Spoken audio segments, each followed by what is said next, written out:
एक बंदी को अदालत में पेश करने के बाद दो सिपाही उसको वापस उसी जेल में लेके जा रहे थे जिस जेल से उसे अदालत में पेश करने के लिए लेके आए थे।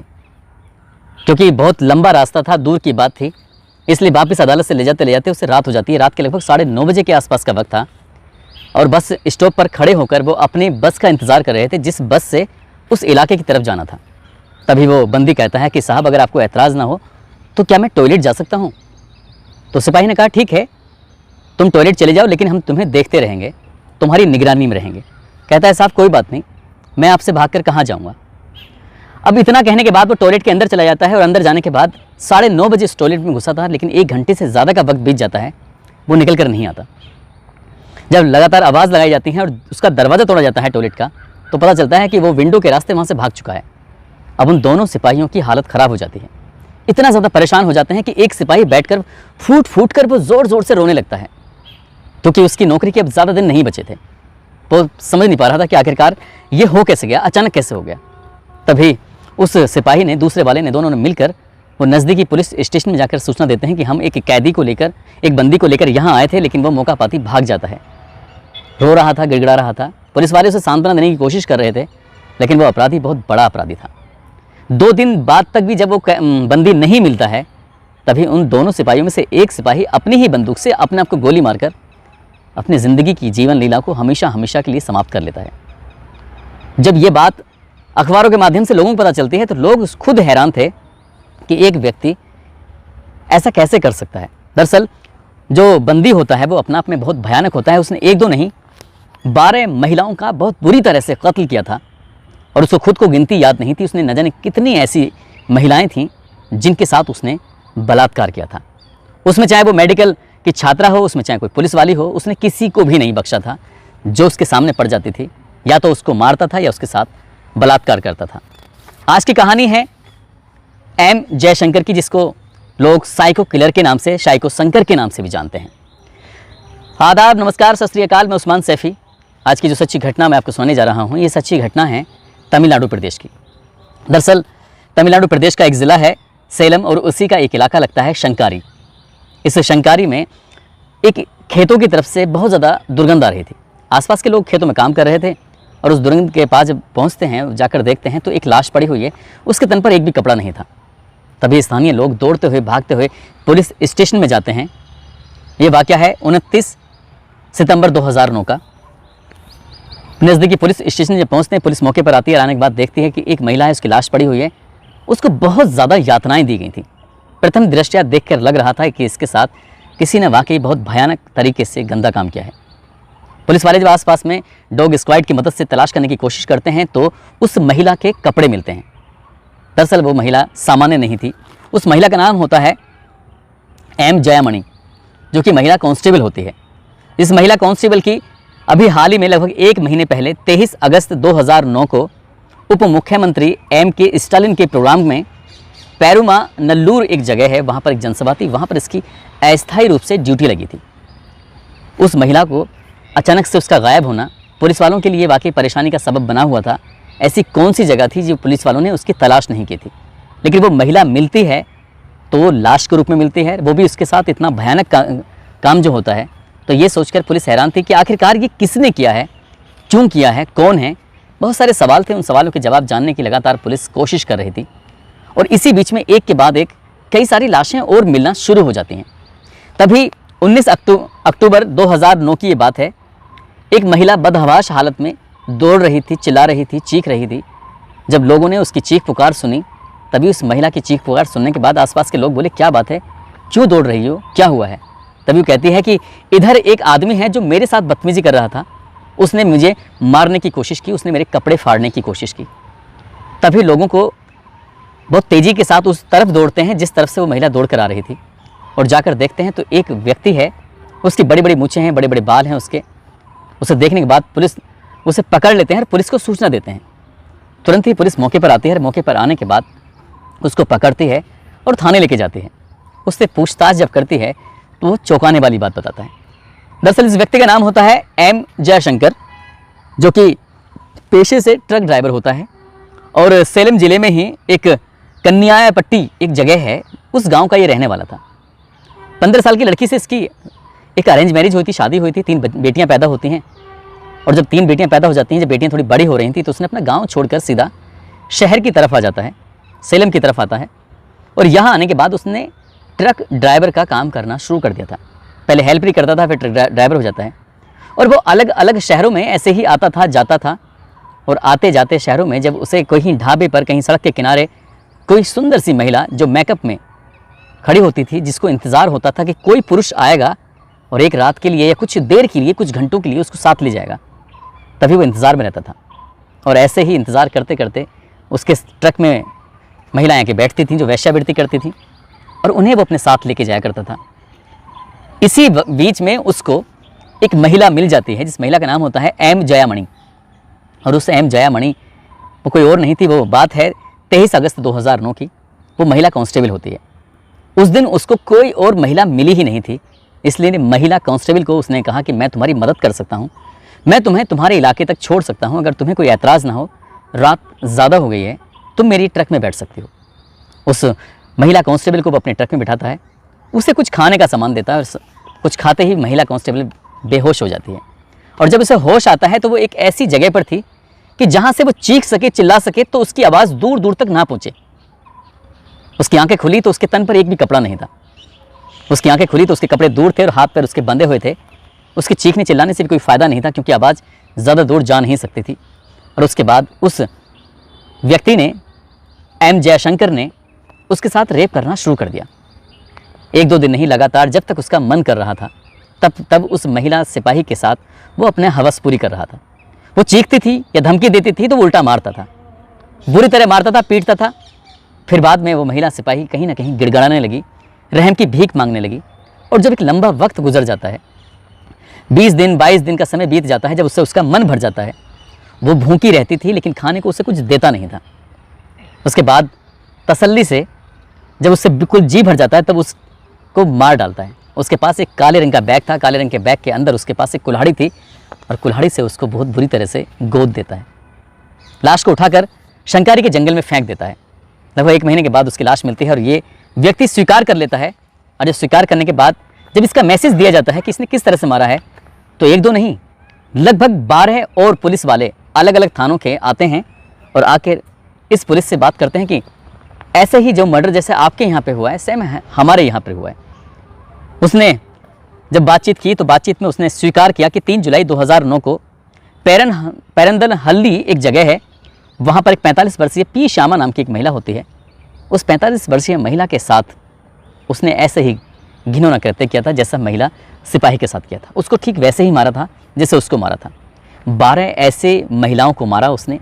साथ ही जब उससे कहा कि तुमने और क्या किया है और क्या अपराध किए हैं, तो गिनती गिन के बताने लगा कि मैंने बलात्कार भी किया है, कुछ राजी से करती थी तो कुछ गैर राजी से, जैसा जिसका मौका होता था। यदि किसी ने विरोध किया तो उसको मार दिया करता था। पुलिस वाले जब उसकी कहानी सुन रहे थे तो कहानी सुनने के बाद पुलिस वालों के भी रोंगटे खड़े हो जाते हैं। पुलिस वाले भी सोचने पर मजबूर हो जाते हैं, लेकिन उसको फिर गिरफ्तार करने के बाद कोयम्बटूर की जेल में रखा जाता है। और कोयम्बटूर की जेल में रखने के बाद अब उसकी सज़ा का इंतज़ार किया जा रहा था। और एक दिन ऐसा मौका आता है कि धर्मपुरी न्यायालय में उसकी पेशी होनी थी, फास्ट ट्रैक कोर्ट के अंदर। 17 मार्च 2011 का ये वाक़या है। और जैसे ही इसको लेके जा रहे थे 2 सिपाही, एक सिपाही का नाम होता है एम चिन्नास्वामी, दूसरा होता है राजा वेलू। एम चिन्नास्वामी और राजा वेलू इसको अपने सरकारी वाहन से नहीं बल्कि अलग अलग वाहनों के माध्यम से, कभी बस से तो कभी किसी चीज़ से इसको लेके जा रहे थे धर्मपुरी। वहाँ फास्ट ट्रैक कोर्ट में इसको पेश किया जाता है। और पेश करने के बाद फिर वापस जब इसको लेके आ रहे थे तो सेलम का जो बस अड्डा होता है वहाँ पर वो अपनी गाड़ी का इंतज़ार कर रहे थे जो कोयम्बटूर की तरफ जाने वाली थी। और इसी बीच में वो मौका पाते ही यहाँ से 9:30 बजे रात के आसपास भाग जाता है। जब यहाँ से भागता है तो ये दोनों सिपाही, चाहे चिन्नास्वामी हो या राजा वेलू, इतना ज़्यादा परेशान हो जाते हैं। अब यहाँ चिन्नास्वामी इतना ज़्यादा घबरा जाता है, उच्च अधिकारियों के सामने पढ़ने की हिम्मत नहीं हो पा रही थी। उसे लग रहा था कि उसका भविष्य पूरी तरह से ख़राब हो चुका है। उसने एक ऐसे कैदी को अपने हाथ से निकल जाने दिया जिस कैदी ने कितनी ही महिलाओं के साथ रेप किया है। 12 महिलाओं के साथ उसने हत्या कर दी उनके बलात्कार के बाद। उसने महिला सिपाही को भी नहीं छोड़ा है। उसने एक मेडिकल छात्रा है उसको भी नहीं छोड़ा। उसके साथ भी उसने ऐसे ही घिनौना कृत्य किया था। उसने ऐसे ही उसके साथ गंदा काम किया था। जब वो मन से हार जाता है तभी अपनी ही बंदूक से अपने आप को गोली मार लेता है। अपनी ज़िंदगी की लीला को हमेशा हमेशा के लिए वो कांस्टेबल ख़त्म कर लेता है और लोगों तक ये बात पहुंचती है तो लोग खुद हैरान थे। फिर कर्नाटक के बेलारी इलाके में ये जयशंकर पहुंच जाता है और वहाँ जाने के बाद अब जो भी महिलाएं इसे दिखाई दे रही थी, चाहे वो बड़ी बूढ़ी हैं, चाहे उनकी उम्र कम है या जैसी भी हैं, जो उसके साथ राजी से तैयार हो जाया करती थी वो ठीक था, नहीं तो वो हत्या कर देता था। 1 महीने में ही उसने 6 और महिलाओं की हत्या कर दी थी। 12 पहले 6, ये 18 महिलाओं की अब तक हत्या कर चुका था। और एक व्यक्ति ने इसको देखा तो उसने उस आदमी को भी मार डाला। 19 कत्ल कर दिए थे उसने। 19 कत्ल करने के बाद इसका जी नहीं भर रहा था, ये लगातार इधर से उधर दौड़ रहा था। और एक दिन 4 मई 2011 का वाकया, कर्नाटक का एक गाँव होता है, वहाँ 2-3 महिलाएं खड़ी हुई थी, जिसको तलब लगती है उनके साथ गंदा काम करने की। तब एक महिला को जो बुरी नीयत से पकड़ता है, दबोचता है, तब वो महिलाएं ज़ोर ज़ोर से चीखती हैं, चिल्लाती हैं। और चीख पुकार सुनने के बाद जो आसपास के घरों में लोग होते हैं वो निकल के आते हैं, इसको पकड़ते हैं और पकड़ने के बाद इसको पुलिस के हवाले कर देते हैं। और पुलिस इसकी खूब अच्छे से सेवा पानी करती है। और सेवा पानी करने के बाद 2011 की बात है, बेंगलुरु का एक परपाना एक अग्रहारा सेंट्रल जेल होती है, ये उसमें रखा जाता है। और इसके बाद फिर जो सुनवाई वगैरह हो रही थी, उस सुनवाई को इसी जेल के अंदर रह के ही इसे कराया जाता है। 27 साल की इसको सज़ा दी जाती है कि 27 साल तक ये जेल के अंदर रहेगा, सलाखों के अंदर रहेगा। और पुलिस वालों ने इसके खिलाफ जो सबूत थे उनको जुटाना शुरू कर देते हैं, ताकि कड़ी से कड़ी चार्जशीट लगेगी, तभी कड़ी से कड़ी सज़ा मिल सकेगी। लेकिन सन 2013 का ये वाकया है। इसने जेल के अंदर रहते हुए ये बताया जाता है कि पुलिस वालों ने इसकी मदद की थी। इसको उसके बैरक की एक नकली चाबी बनाकर दी थी और उस नकली चाबी को इसने अपने पास रखा। और मौका पाते ही जेल से निकलने की जब कोशिश कर रहा है तो पहली दीवार 15 फुट की होती है। कंबल को फाड़ फाड़ के उसने रस्सी बनाई और उसको 15 फुट की दीवार को ये कूद जाता है। एक दीवार फिर दूसरी आती है, वो 20 फुट की दीवार होती है। उस 20 फुट की दीवार को भी ये फलांग जाता है, कूद जाता है, पार कर जाता है। लेकिन आखिरी दीवार जो थी वो 30 फुट की दीवार होती है और उस 30 फुट की दीवार को भी ये कूद जाता है। लेकिन 30 फुट की दीवार यानी तीसरी अंतिम दीवार को जब कूद रहा था तो इसका पैर टूट जाता है। भागने की स्थिति में नहीं था, लेकिन यहाँ से निकलने की लगातार कोशिश कर रहा था, चल रहा था। और जब जेल के अंदर ये सायरन बजता है कि जेल का सबसे खतरनाक कैदी, जिसने अब तक लगभग 19 कत्ल कर दिए हैं, वो जेल से भाग चुका है। और ये आंध्र प्रदेश, तमिलनाडु, कर्नाटक, इनमें हाई अलर्ट जारी कर दिया जाता है कि कोई भी महिलाएं अपने घर से ना निकलें, खासकर रात के समय में। अकेली तो बिल्कुल न निकलें तो समूह के रूप में निकलें, क्योंकि एक बहुत खतरनाक किस्म का अपराधी है। वो जेल से भाग चुका है और किसी के साथ भी कोई ऐसी गंदी हरकत कर सकता है, किसी की भी वो हत्या कर सकता है। 3 राज्यों में जब हाई अलर्ट जारी हो जाता है, रेड अलर्ट जारी हो जाता है एम जयशंकर के नाम से, तो लोग घबराने लगते हैं, खासकर महिलाएं घबराने लगती हैं।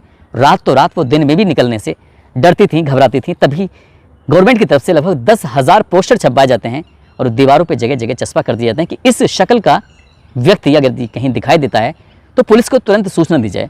75,000 पर्चे छपवाए जाते हैं, घर घर में बंटवाए जाते हैं, दिखाया जाता है कि इस शक्ल का वो खूंखार किस्म का अपराधी है, यदि पकड़ा जाए या दिखाया देता है तो तुरंत ही पुलिस को सूचना दी जाए। और इसी दिन उसकी किस्मत ख़राब थी। बात है 6 सितंबर 2013 की। अभी महीने या 2 महीने के आसपास का वक्त नहीं हुआ था, लेकिन इसमें इसने एक और काम किया था। ये अपने घर नहीं पहुंचा, बल्कि अपनी बेटियों से भी मुलाकात नहीं की। ये मोबाइल जो लेता था, अपने घर वालों से संपर्क करने की जब कोशिश करता था, तो संपर्क करने के बाद जब घर वालों के जो नंबर थे वो ट्रेस पे लगे हुए थे, और इसी बीच में वो एक बार बात करता था और बात करने के बाद कोई लॉन्ग रूट पर जाने वाले ट्रक के अंदर, कोई लॉन्ग रूट पर जाने वाली किसी गाड़ी के अंदर उस फ़ोन को चलता हुआ छोड़ दिया करता था। पुलिस वाले पहली जो लोकेशन इसकी फ़ोन की आती है वो दिल्ली में आती है। कुछ दिन के बाद फिर ये दूसरी बार फ़ोन करता है, दूसरे शहर में जाने के बाद वहाँ से फिर ये बात करने के बाद फिर रख देता है फ़ोन और तीसरी दूसरी गाड़ी में रख देता है, तो दूसरी लोकेशन मुंबई की आती है। इसी तरह से देश के अलग अलग हिस्सों में कई मोबाइल ये डालता था और पुलिस वाले देश के अलग अलग हिस्सों में चक्कर काट रहे थे। तब पुलिस वालों के समझ में आता है कि नंबर ये आसपास के इलाकों से लेता है, लेकिन लेने के बाद ये नंबरों को गलत जगह रख देता है, गाड़ी में रख देता है, ताकि पुलिस को गुमराह कर सके।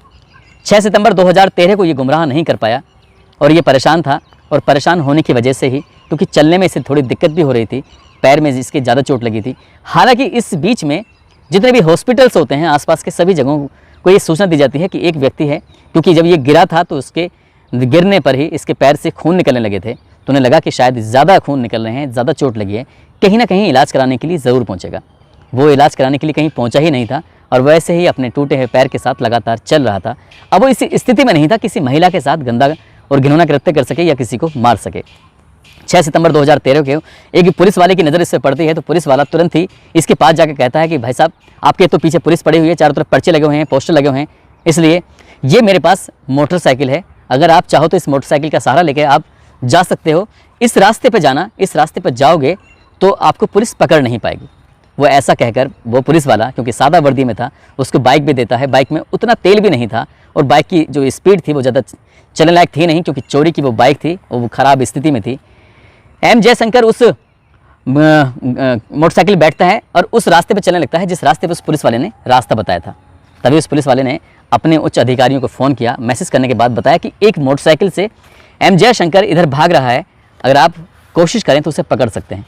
उसकी किस्मत उस दिन बहुत ज़्यादा ख़राब थी, उसे पकड़ा जाता है और पकड़ने के बाद उसे गिरफ्तार करते हैं और गिरफ्तार करने के बाद बेंगलुरु की सेंट्रल जेल में रखा जाता है, जो बहुत हाईटेक जेल होती है और इसमें अतिरिक्त सुरक्षा व्यवस्था की जाती है। साथ ही उसे सीसीटीवी कैमरे की निगरानी में रखा जाता है और साथ ही उसकी जो बैरक होती है उस बैरक में कुछ इस तरह का कहते हैं कि दरवाजे में लगाया था, खटका बोलते हैं, क्या बोलते हैं उसको, जिसे खोलने में उसका हाथ ना जा सके। वो थोड़ा दूर होता है दीवार से, दरवाजे से थोड़ा सा अलग था, दीवार में लगाया हुआ था उसका कुंडा। तो कुल मिलाकर अब इसे लगता है कि शायद ये बच नहीं पाएगा, यहाँ से निकल नहीं पाएगा और उसकी जो अपनी ज़िंदगी थी वो सलाखों में कटी रही थी। लेकिन एक बार फिर सन 2018 में 25 फरवरी का ये वाक़या है, वो वहाँ से भागने की फिर से कोशिश करता है। उसे लगता है कि ये कोशिश की नाकाम रहती है, क्योंकि इस बार पुलिस वालों ने, जेल प्रशासन ने बड़े ही पुख्ता कड़े इंतज़ाम किए थे ताकि वो यहाँ से भाग ना सके। और 26 तारीख को उसके पास नाई आता है उसकी शेप बनाने के लिए। बड़ी बड़ी मूछें होती हैं, उसकी वजह शेप बनाने के लिए आता है, तो तभी वो मौका पाते ही उस नाई के पास से एक ब्लेड चोरी कर लेता है और उस ब्लेड को चोरी करके अपने पास छुपा के रख लेता है। कोई नहीं जानता था, वो पुलिस वाले भी शायद उनका ध्यान उस दिन पहुंचा ही नहीं और वो मौका पाते ही अपनी गर्दन को खुद से काट लेता है और काटने के बाद अपनी ज़िंदगी को हमेशा हमेशा ख़त्म करने की कोशिश कर रहा था।